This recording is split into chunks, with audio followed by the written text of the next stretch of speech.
तो hello friends, destination ऐसे YouTube platform पे आपका स्वागत है। और अभिषेक सिसोदिया आपके लिए फिर से करंट अफेयर्स लेकर के हाजिर हूँ। और देखेंगे आज 9 अगस्त ऐसे कौन कौन से टॉपिक हैं जो आपके करंट अफेयर्स के लिए इंपॉर्टेंट होंगे, और 17th बीपीएससी के पर्सपेक्टिव में रखते हुए हम लोग ये करंट अफेयर्स को लेकर के आते हैं। ठीक है, तो अगर आप 17th बीपीएससी की तैयारी कर रहे हैं तो प्लीज़ इस चैनल को सब्सक्राइब करें, डेस्टिनेशन आईएएस को, और यहाँ से आप अपना करंट अफेयर्स की तैयारी को ज़रूर करें। ठीक है, स्टार्ट करते हैं हम आज का टॉपिक और देखते हैं क्या क्या क्वेश्चंस है आज के सेशन में। ओके, तो आपको पता है मैं क्वेश्चन के फॉर्मेट में किसी टॉपिक को कराता हूँ, पहले क्वेश्चन उसके बाद उसका डिटेल डिस्कशन। तो देखते हैं पहला क्वेश्चन क्या है। Question number 1, what kind of missile is Astra mark 1 missile recently seen in news.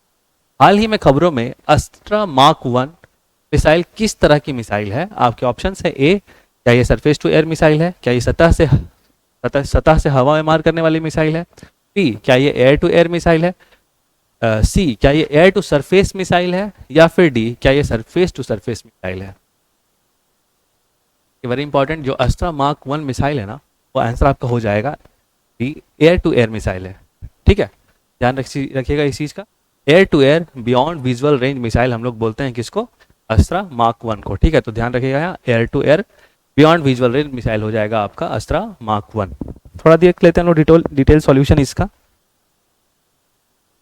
तो Indian air force has approved the production of 200 अस्त्रा mark 1 missile. ठीक है, जो कि सुखोई विमान में लगेगा। ठीक है, सुखोई और तेजस में लगेगा। तो यहाँ से तो आपको क्लियर हो गया भाई, सुखोई और तेजस में लग रहा है, एयरक्राफ्ट में लग रहा है, इसका मतलब क्या है, कहीं ना कहीं एयर से लॉन्च कर रहे हैं। ठीक है, बाकी डिटेल देख लो आप लोग कि that is developed by DRDO, defence research and development organisation. ठीक है, एंड मेड बाय बीडीएल। ठीक है, और Astra mark 1 is an air to air missile. Very important, यहाँ पे ध्यान रखना कि अस्त्रा मार्क 1 जो आप लोग क्वेश्चन बनेगा कि अस्त्रा मार्क 1 किस तरह का मिसाइल है, it is air to air missile. ठीक है, with range of 80 to 110 kilometre. क्या रेंज हो जाएगा अस्त्रा मार्क 1 का, 80 to 110 किलोमीटर। ठीक है, और स्पीड कितना हो जाएगा, स्पीड हो जाएगा आपका मैक 4.5। देखो मैक क्या है, स्पीड ऑफ साउंड का यूनिट है।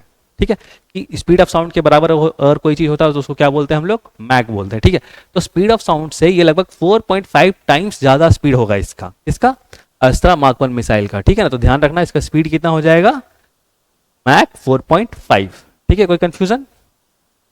ओके, मूव करते हैं आगे हम लोग नेक्स्ट क्वेश्चन पे।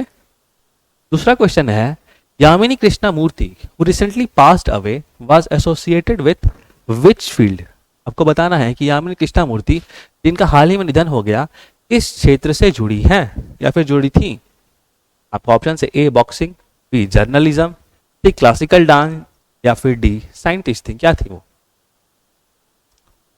अगर आप थोड़ा आर्ट एंड कल्चर से रिलेटेड रहते हैं तो आपको जरूरी आंसर पता होगा। काफी बड़ा बड़ा लॉस है इंडिया के लिए। She is a classical dancer. ठीक है, क्या नाम है, यामिनी कृष्णा मूर्ति। ठीक है, याद रखिएगा ये नाम, and she is a classical dancer. Okay, थोड़ा डिटेल में देखते हैं इस चीज को हम लोग।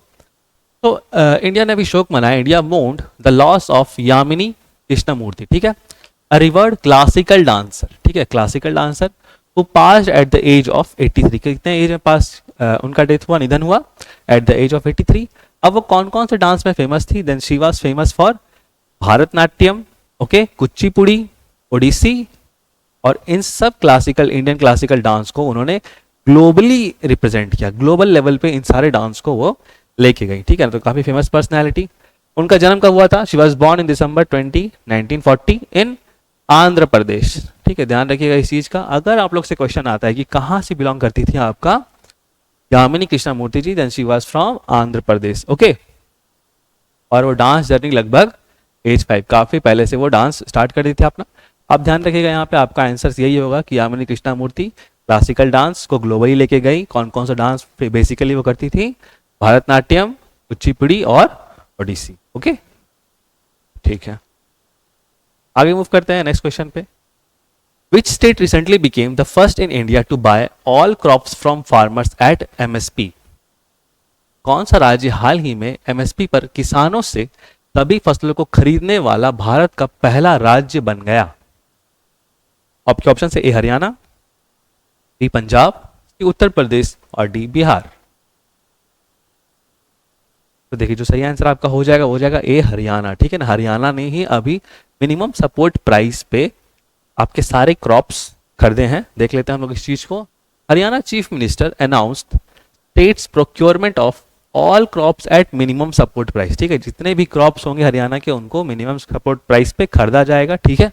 काफी बड़ा डिसीजन है ये हरियाणा गवर्नमेंट का, making it the first India, India में ये पहला ऐसा राज्य जो इस तरह का काम कर रहा है टू डू, तो ठीक है ना। इसके और इसके साथ साथ इन्होंने और क्या किया है, एडिशनली ही वेव्ड ₹133 करोड़ इन इरिगेशन चार्जेस। जो भी इरिगेशन से रिलेटेड आपका जो भी चार्जेस था ना, 133 करोड़ लगभग जो चार्ज था हरियाणा में इरिगेशन से रिलेटेड था, तो उनको इन्होंने हरियाणा गवर्नमेंट ने रिलीज कर दिया है, हटा दिया है, ठीक है। तो 133 करोड़ रुपया माफ कर दिया है। And promised ₹137 crore in pending compensation for crops. बोलने का मतलब कि 137 करोड़ जो आपका क्रॉप्स के डैमेज के कंपनसेशन के लिए अभी पेंडिंग है उसको भी दे दिया जाएगा। तो बहुत मतलब सिग्निफिकेंट तुम लोग बोल सकते हो कि ये स्टेप है हरियाणा गवर्नमेंट का। सबसे पहले तो उन्होंने सारे क्रॉप्स को एमएसपी पे खरीदने का वादा किया, ठीक है। दूसरा पॉइंट क्या है, एडिशनली 133 करोड़ का जो इरिगेशन चार्ज था वो भी माफ कर दिया है, ओके। और तीसरा क्या है, 137 करोड़ 137 करोड़ का जो क्रॉप डैमेज होने के बाद जो पेंडिंग कंपनसेशन पेंडिंग है उसको भी क्लियर करेगी हरियाणा गवर्नमेंट, ठीक है। तो काफी ज्यादा सिग्निफिकेंट अप्रोच है एग्रीकल्चर को लेकर के हरियाणा गवर्नमेंट के द्वारा, ओके। मूव करते हैं आगे हम लोग नेक्स्ट क्वेश्चन। थोड़ा सा तुम लोग एमएसपी के बारे में जान लो क्योंकि इंपॉर्टेंट है, हमेशा एग्जाम्स में क्वेश्चन आता है कि देखो जो मिनिमम सपोर्ट प्राइस होता है ना एमएसपी, वो रिकमेंड कौन करता है, it is recommended by commission for agriculture cost and prices, recommended by commission for agriculture cost and prices, ठीक है। बट इसको डिसाइड कौन करता है, एमएसपी डिसाइड कौन करता है, फाइनल डिसीजन कौन लेता है, देखो the cabinet committee on economic affairs, ठीक है, CCEA, cabinet committee on economic affairs chaired by prime minister of India takes the final decision, very important, ठीक है। देखो अगर हम फाइनल डिसीजन की बात करें तो कौन लेता है final decision, cabinet committee on economic affairs. लेकिन cabinet committee of economic affairs को एडवाइस कौन करता है, रिकमेंड कौन करता है कि एमएसपी कितना होना चाहिए, तो हो जाएगा commission for agriculture cost and prices. बहुत सारे पीसेस में ये क्वेश्चन बनता है, आप ये पॉइंट को मार्क कर लो, ओके। और याद रखना जरूर से एग्जाम में।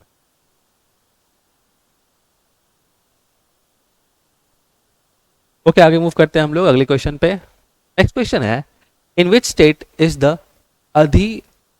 अधिचुंचागिरी located which has recently been declared a peacock sanctuary, ठीक है। तो अभी हाल ही में अधिचुंचागिरी किस राज्य में स्थित है जिसे हाल ही में मोर अभ्यारण्य घोषित किया गया है। आपके ऑप्शन है ए मध्य प्रदेश, बी कर्नाटका, सी तमिलनाडु या फिर डी उड़ीसा। तो देखो जो सही आंसर हो जाएगा वो हो जाएगा बी कर्नाटका, ठीक है ना।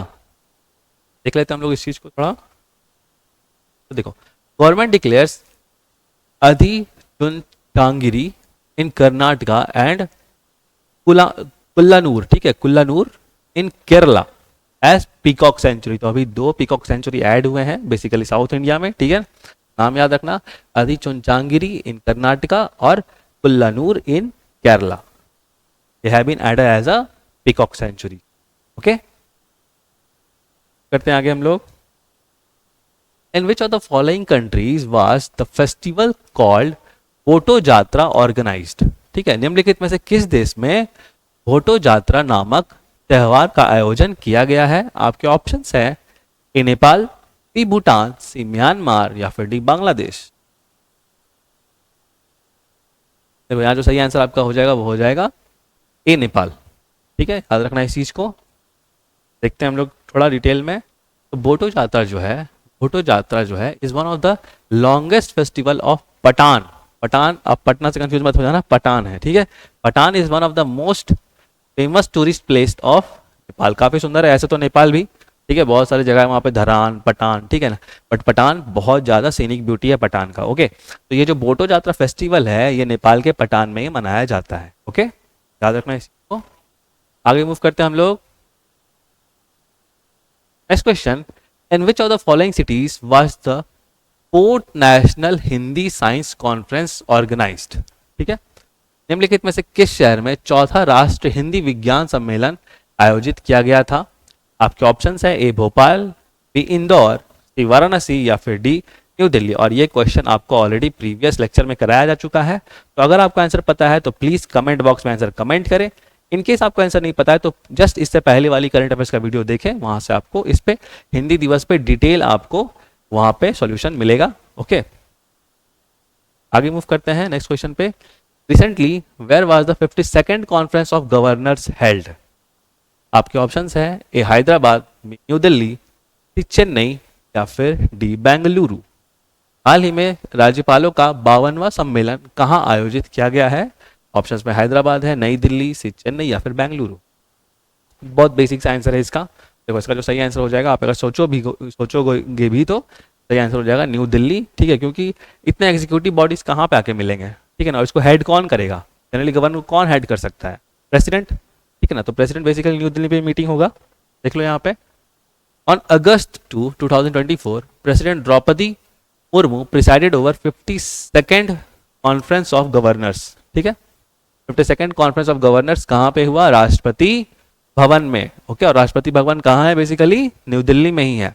ये पहली बार उन्होंने इस चीज को होस्ट किया और इसमें इस कॉन्फ्रेंस में बहुत इंपॉर्टेंट पर्सनालिटीज मौजूद थे, की लीडर्स, जैसे कि हमारे vice president Jagdeep Dhankhar ji, okay, prime minister Narendra Modi ji, ठीक है, होम मिनिस्टर अमित शाह जी और अन्य स्टेट्स के गवर्नर्स, लेफ्टिनेंट गवर्नर्स और एडमिनिस्ट्रेटर्स। ठीक है ना, बेसिकली आपको पता होगा स्टेट में आपके क्या होते हैं? गवर्नर्स होते हैं, चीफ एग्जीक्यूटिव बॉडी, लेकिन जो भी यूटीज होते हैं ये सब में क्या होता है? या तो लेफ्टिनेंट गवर्नर या फिर एडमिनिस्ट्रेटर्स। ठीक है, तो ध्यान रखना इस चीज का। अभी 52nd जो कॉन्फ्रेंस ऑफ गवर्नर्स हुआ और राष्ट्रपति भवन न्यू दिल्ली में हुआ। ठीक है, मूव करते हैं आगे हम लोग नेक्स्ट क्वेश्चन।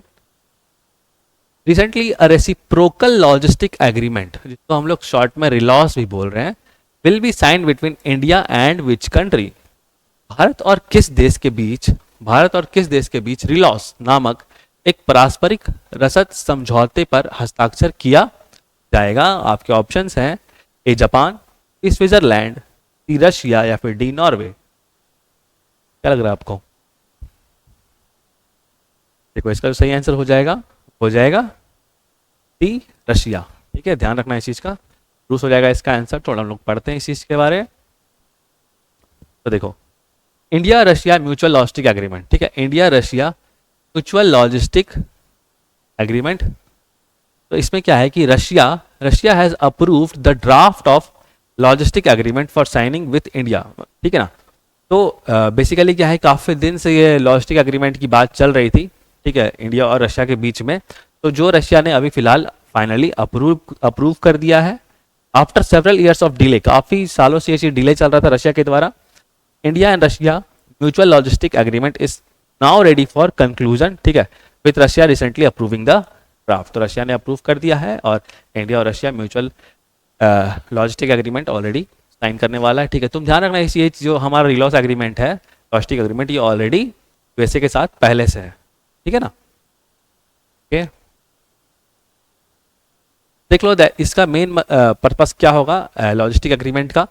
देखो इसमें बेसिकली क्या होगा, लॉजिस्टिक एग्रीमेंट में मिलिट्री टू मिलिट्री एक्सचेंज होगा। ठीक है, एक्सरसाइज, ट्रेनिंग, जो भी आर्मी से रिलेटेड, मिलिट्री से रिलेटेड जो भी इक्विपमेंट्स है उसका एक्सचेंज हो सकता है। ठीक है, मिलिट्री एक्सरसाइज हो सकता है बायलैटरल। तो इस तरह से दोनों कंट्री एक दूसरे को मिलिट्री के लेवल पे कोऑपरेट करेंगे। ठीक है ना, इसी को हम लोग बेसिकली लॉजिस्टिक एग्रीमेंट बोलते हैं। Military to military exchange for exercise, training, ports and humanitarian assistance भी होगा। मान लो इनकेस कहीं कुछ आपदा आ जाती है, उससे रिलेटेड भी कुछ ह्यूमैनिटेरियन असिस्टेंस अगर देना हो, तब भी दोनों कंट्री एक दूसरे को सपोर्ट करेंगे। ठीक है, तो काफी कॉम्प्रिहेंसिव यह आपका रिलॉस एग्रीमेंट है। द एग्रीमेंट, अब देखो बहुत इंपॉर्टेंट एक मजेदार बात यहाँ पे क्या है कि the agreement will be valid for 5 years. कितने दिन तक एग्रीमेंट वैलिड रहेगा? 5 सालों तक। ओके, और ये ऑटोमेटिकली रिन्यू भी हो जाएगा। 5 साल के बाद क्या हो जाएगा, ऑटोमेटिकली रिन्यू भी हो जाएगा। कब तक? Unless either party expresses a wish to terminated. बोलने का मतलब देखो 5 साल तक ये अगर एग्रीमेंट हुआ तो 5 साल तक वैलिड रहेगा, और 5 साल का जैसे ही खत्म होगा के बाद फिर ये रिन्यू हो जाएगा, आगे अगले 5 साल के लिए भी चालू हो जाएगा। ठीक है, लेकिन अगर बीच में कोई भी कंट्री, इंडिया या रशिया, चाहा कि नहीं हमको ये अब आगे कंटिन्यू नहीं करना है, ठीक है, हमको डिसकंटिन्यू करना है, वापस लेना है एग्रीमेंट को, तब ये चीज वहां से इनवैलिड हो जाएगा, ठीक है। और अगर जब तक ये लोग कोई भी कंट्री अगर वापस नहीं लेता है एग्रीमेंट को, तब तक ये ऑटोमेटिकली हर 5 साल पर रिन्यू होते रहेगा, ठीक है। तो आज के लिए इतना ही था शॉर्ट एंड क्रिप्स टॉपिक आप लोग के लिए। अगर आप लोग डेली इस तरह से बने रहेंगे डेस्टिनेशन ऐसे करंट अफेयर्स के साथ, तो आपका at the end of the week और at the end of the month बहुत सारे करंट अफेयर्स ऐसे हो जाएंगे जो कि 17th बीपीएससी में आपको देखे जा सकते हैं, ठीक है। तो थैंक यू सो मच इस तरह से बने रहने के लिए। अगर वीडियो अच्छा लगा तो प्लीज़ इसको लाइक करें, डेस्टिनेशन ऐस के चैनल को सब्सक्राइब करें और अपने 17th बीपीएससी की तैयारी और जोर शोर से करें। मिलते हैं नेक्स्ट वीडियो में, तब तक के लिए थैंक यू सो मच।